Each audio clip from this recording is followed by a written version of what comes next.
મિત્રો આપ સર્વેનું હાર્દિક સ્વાગત છે આપણી યુટ્યુબ ચેનલ ગુરુ જ્ઞાન શાળાની અંદર। તો વિદ્યાર્થી મિત્રો આજના આ વિડીયોની અંદર આપણે ધોરણ 12 વિશે સમાજશાસ્ત્રની અંદર જે આપણું પ્રકરણ 1 જે છે કે ભારતનું વસ્તી વૈવિધ્ય અને રાષ્ટ્રીય એકતા એનું સ્વાધ્યાયનું સંપૂર્ણ સોલ્યુશન આપણે આ વિડીયોની અંદર જોવાના છીએ। તો વિડીયોને તમારે સ્કીપ કર્યા વગર છેલ્લે સુધી મિત્રો જોવાનો છે। અને મિત્રો ચેનલ ઉપર નવા હોય તો ચેનલ વિશે જણાવી દઉં કે આ ચેનલ ઉપર તમને ધોરણ 12ને લગતા તમામ વિડીયો જોવા મળી જશે, જેથી કરીને ચેનલને અચૂકથી સબસ્ક્રાઇબ કરી દેજો અને બીજા વિદ્યાર્થી મિત્રો સુધી પણ શેર કરી દેજો। અને મિત્રો આ વિડીયોના નીચે તમને વોટ્સઅપ ગ્રુપની લિંક આપેલી હશે, તો અમારા વોટ્સઅપ ગ્રુપની અંદર પણ તમે જોડાવાનું ભૂલતા નહીં, જેથી કરીને તમારી બોર્ડની પરીક્ષાની તૈયારીમાં ખૂબ મદદ થશે। જોઈએ પહેલો, નીચેના પ્રશ્નોના સવિસ્તર જવાબ આપો। એમાં પહેલો, ભારતનું સાંસ્કૃતિક વૈવિધ્ય જણાવો।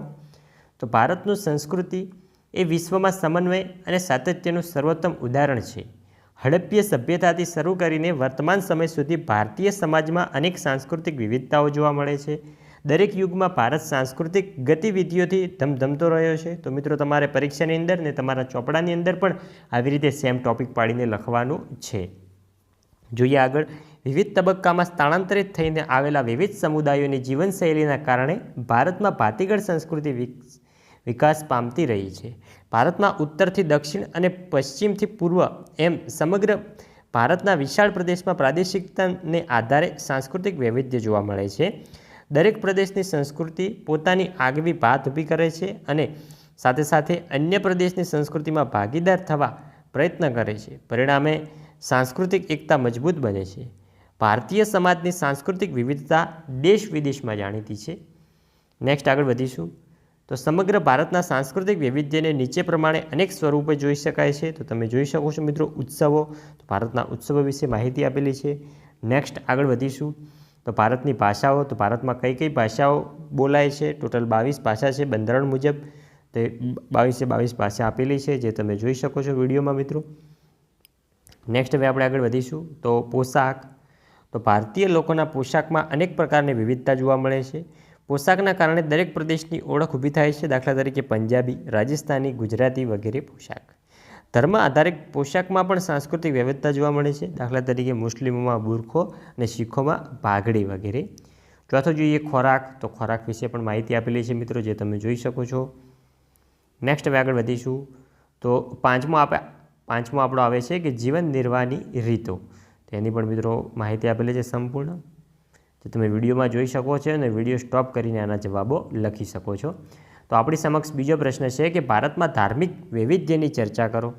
તો ભારતમાં ધાર્મિક વૈવિધ્ય જોવા મળે છે। તો છેલ્લા અનેક વર્ષોમાં ભિન્ન ભિન્ન ધાર્મિક આચરણ કરતી પ્રજાઓ ભારતમાં આવીને સ્થાયી થઈ છે। આર્યોથી શરૂ કરીને હુણ, તુર્ક, મુઘલ, પારસી, ડચ, ફ્રેન્ચ અને અંગ્રેજો ભારતમાં આવીને વસ્યા છે। તેઓ પોતાની સાથે તેમનો ધર્મ અને આગવી સંસ્કૃતિ લઈને આવ્યા હતા। આમ જગતના મુખ્ય ધર્મોના નાગરિકો ભારતમાં વસવાટ કરે છે। આગળ વધીશું। દરેક ધર્મ પોતાની આચાર સંહિતા, ધર્મસ્થાન, ધર્મગ્રંથ, તહેવાર અને વ્રતો ધરાવે છે અને તેના આધારે પોતાની આગવી જીવનશૈલી રચે છે। ભારતના બધા ધર્મોમાં બંધુતાની ભાવના સમાયેલી છે। અનેક ધર્મોનું સહ અસ્તિત્વ પ્રજામાં એકબીજાની સંસ્કૃતિ અને લક્ષણોના સ્વીકાર સાથે ઉદારતા અને સહિષ્ણુતાની ભાવના વિકસાવે છે। આ પ્રકારની ધાર્મિક વિવિધતા એકતાનું સર્જન કરે છે।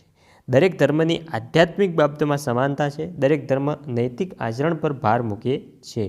અને નીચે મિત્રો તેનો જવાબ કન્ટિન્યુ છે, જે તમે વિડીયો સ્ટોપ કરીને આનો જવાબ સંપૂર્ણ લખી શકો છો, કારણ કે મિત્રો આપણે સંપૂર્ણ જવાબને ડિસ્કસ કરવા જઈશું તો વિડીયો ખૂબ લોંગ બની જશે। હવે જોઈએ ત્રીજો, રાષ્ટ્રીય એકતાનો અર્થ સમજાવી તેના સહાયક પરિબળોની ચર્ચા કરો। તો એનો પણ મિત્રો જવાબ સંપૂર્ણ આપેલો છે, તમે વિડીયો સ્ટોપ કરીને અથવા તો વિડીયોની સ્પીડ ઓછી કરીને આના જવાબો લખી શકો છો। તો હવે આપણે નેક્સ્ટ આગળ વધીશું। તો મિત્રો આગળ વધતા પહેલાં તમારે જો આની પીડીએફ જોઈતી હોય તો પીડીએફ કઈ રીતે મેળવવાની છે એ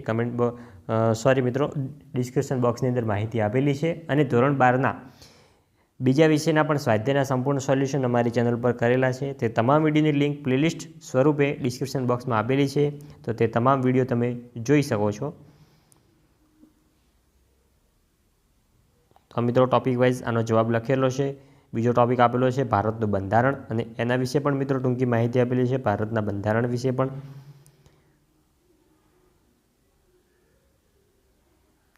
નેક્સ્ટ મિત્રો ત્રીજો આવે છે કે નાગરિક ફરજો.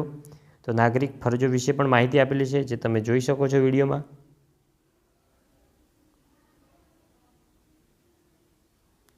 નેક્સ્ટ બીજો પ્રશ્ન છે કે નીચેના પ્રશ્નોના મુદ્દાસર જવાબ લખો. મુદ્દાસર જવાબ લખવાના છે આપણે. પહેલો છે ભારતમાં અને ગુજરાતમાં ઈસવીસન 2011ની વસ્તી ગણતરી મુજબ અનુસૂચિત જનજાતિનું પ્રમાણ જણાવો. તો અનુસૂચિત જનજાતિનું પ્રમાણ, તો અનુસૂચિત જનજાતિઓની જનસંખ્યા આવશે મિત્રો 10,42,81,034. કુલ વસ્તીમાં અનુસૂચિત જનજાતિઓની વસ્તી તો 8.60%. તો ઈસવીસન 2011ની વસ્તી ગણતરી મુજબ ગુજરાતમાં અનુસૂચિત જનજાતિઓનું પ્રમાણ, તો અનુસૂચિત જનજાતિઓની જનસંખ્યા 89,17,174. કુલ વસ્તીના અનુસૂચિત જનજાતિઓની વસ્તી તો થશે 14.75%. તમારે યાદ રાખવાનું છે. બીજું જોઈએ, લોકશાહી પ્રણાલી, રાષ્ટ્રીય પર્વ અને રાષ્ટ્રીય સન્માન કેવી રીતે રાષ્ટ્રીય એકતા સર્જવામાં મદદ કરે છે તે જણાવો. તેની મિત્રો સંપૂર્ણ માહિતી નીચે આપેલી છે, જે તમે જોઈ શકો છો વિડીયોમાં. તો હવે આપણે આગળના પ્રશ્ન તરફ આગળ વધીશું. મિત્રો સંપૂર્ણ માહિતી ટોપિક વાઇઝ તમને આપેલી છે.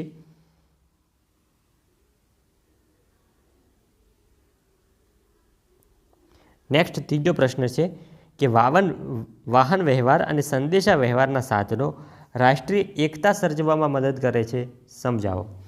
તો હવે જોઈએ આપણે વાહન વ્યવહારના સાધનો. તો ભારતના વાહન વ્યવહારના સાધનોને ભારતના દરેક નાગરિકને જોડવામાં મહત્ત્વની ભૂમિકા ભજવી છે. વાહન વ્યવહારના સાધનોના કારણે પ્રાદેશિક વૈવિધ્ય ધરાવતા લોકો વચ્ચે આદાન પ્રદાન શક્ય બન્યું છે. પ્રાદેશિક આદાન પ્રદાનના કારણે પ્રાદેશિક વિવિધતા ધરાવતા લોકો વચ્ચે એક જ રાષ્ટ્રના નાગરિક હોવાની ભાવના દૃઢ બની છે. ભારતીય રેલવે વિશ્વની સૌથી મોટું રેલવે નેટવર્ક આશરે 1,15,000 કિલોમીટર ધરાવે છે. દરરોજ આશરે 23 મિલિયન લોકો રેલવેની મુસાફરી કરે છે. ભારતીય રેલવે ભારતના બધા રાજ્યો અને પ્રદેશોને એકબીજા સાથે નિયમિત રીતે જોડે છે. ભારતની વિમાન સેવાઓ પણ ભારતના બધા મોટા નગરોને એકબીજા સાથે જોડે છે, જેના પરિણામે ઝડપી વાહન વ્યવહાર શક્ય બન્યો છે. નોકરી, વ્યવસાય, ધંધા, રોજગાર, શિક્ષણ, પ્રવાસ વગેરેના કારણે દેશના નાગરિકો વાહન વ્યવહારના સાધનોની મદદથી એકબીજાની નજીક આવે છે, જે પરોક્ષ રીતે રાષ્ટ્રીય એકતામાં ઉપયોગી બને છે. અને એવી જ રીતે સંદેશા વ્યવહારની પણ સંપૂર્ણ માહિતી આપેલી છે. હવે આપણે આગળ વધીશું મિત્રો. ત્રીજો પ્રશ્ન છે કે નીચેના પ્રશ્નોના ટૂંકમાં જવાબ લખો. એમાં પહેલો, ભારતમાં કઈ કઈ વિવિધતાઓ જોવા મળે છે, તો એની પણ સંપૂર્ણ માહિતી નીચે આપેલી છે કે કઈ કઈ વિવિધતા જોવા મળે છે તે. નેક્સ્ટ આગળ વધીશું. બીજો પ્રશ્ન, ભારતમાં બોલાતી કોઈ પણ 5 ભાષા. તો પહેલો ગુજરાતી, બીજો હિન્દી, ત્રીજો પંજાબી, ચોથો સંસ્કૃત અને પાંચમો છે ઉર્દુ. ત્રીજો છે રાષ્ટ્રીય એકતાની વ્યાખ્યા આપો. તો ભારતના પ્રથમ વડાપ્રધાન જવાહરલાલ નહેરુ રાષ્ટ્રીય એકતાની વ્યાખ્યા આપતા જણાવે છે કે રાષ્ટ્રીય એકતા એક મનોવૈજ્ઞાનિક અને શૈક્ષણિક પ્રક્રિયા છે, જેના દ્વારા બધા લોકોના દિલમાં એકતાની ભાવના, સમાન નાગરિકતાનો અનુભવ તથા રાષ્ટ્ર પ્રત્યે નિષ્ઠા અને પ્રેમની ભાવના વિકસિત કરી શકાય. ચોથો, ભારતના વિકાસમાં કઈ કઈ સમસ્યાઓ અવરોધક છે. તો ભારતના વિકાસ કે પ્રગતિમાં કોમવાદ, આતંકવાદ, જ્ઞાતિવાદ, નક્સલવાદ, પ્રદેશવાદ, ભાષાવાદ, અલગતાવાદ વગેરે સમસ્યાઓ અવરોધક છે. પાંચમો, પ્રાચીન કાળમાં ભારતની ભૌગોલિક એકતા માટે કયા નામો વપરાતા હતા. તો ભારતની ભૌગોલિક એકતા માટે ભારતવર્ષ, ચક્રવર્તી, એક્યાધિપતિ વગેરે નામો વપરાતા હતા. છઠ્ઠો, ભારતના નાગરિક એવોર્ડો કયા કયા છે. તો ભારતના નાગરિક એવોર્ડો ભારત રત્ન, પદ્મ વિભૂષણ, પદ્મભૂષણ, પદ્મશ્રી વગેરે ભારતના નાગરિક એવોર્ડો છે. સાતમો જોઈએ કે ભારતમાં અપાતા રમતગમતના એવોર્ડો કયા છે. તો ભારતમાં અપાતા રમતગમતના એવોર્ડો રાજીવ ગાંધી ખેલ રત્ન, દ્રોણાચાર્ય, અર્જુન, ધ્યાનચંદ વગેરે રમતગમતના એવોર્ડો છે. આઠમો, ભારતમાં અપાતા ભારતીય સેનાના એવોર્ડો કયા કયા છે. તો ભારતમાં અપાતા રાજીવ ગાંધી ખેલ રત્ન, દ્રોણાચાર્ય, અર્જુન, ધ્યાનચંદ. સોરી મિત્રો, આઠમો પ્રશ્ન રિપીટ થયો છે. જોઈએ નવમો, ભારતમાં અપાતા ભારતીય સેનાના એવોર્ડ. તો જોઈએ પરમવીર ચક્ર, મહાવીર ચક્ર, વીર ચક્ર, અશોક ચક્ર, કીર્તિ ચક્ર, શૌર્ય ચક્ર વગેરે.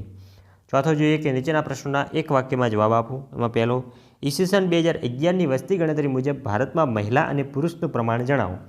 તો ઈસવીસન 2011ની વસ્તી ગણતરી મુજબ ભારતમાં મહિલાનું પ્રમાણ 48.49% અને પુરુષનું પ્રમાણ 51.51% છે. નેક્સ્ટ બીજો, ઈસવીસન 2011ની વસ્તી ગણતરી મુજબ ગુજરાતની વસ્તી કેટલી છે? તો ઈસવીસન 2011ની વસ્તી ગણતરી પ્રમાણે ગુજરાતની વસ્તી જોઈએ મિત્રો આપણે, તો ગુજરાતની વસ્તી છે 6,04,39,692. ત્રીજો, ભારતમાં ઈસવીસન 2011ની વસ્તી ગણતરી મુજબ સૌથી વધુ લિંગ પ્રમાણ કયા પ્રદેશમાં છે? તો ભારતમાં ઈસવીસન 2011ની વસ્તી ગણતરી મુજબ સૌથી વધુ લિંગ પ્રમાણ કેરળ 1084 છે.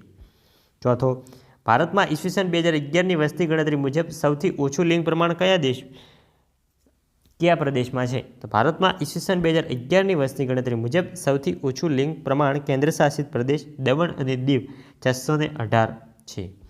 પાંચમું, ગુજરાતમાં ઈસવીસન 2011ની વસ્તી ગણતરી મુજબ અનુસૂચિત જનજાતિનું પ્રમાણ સૌથી વધુ કયા જિલ્લામાં છે? તો ગુજરાતમાં 2011ની વસ્તી ગણતરી મુજબ અનુસૂચિત જનજાતિનું પ્રમાણ સૌથી વધુ ડાંગ જિલ્લામાં 94.65% છે.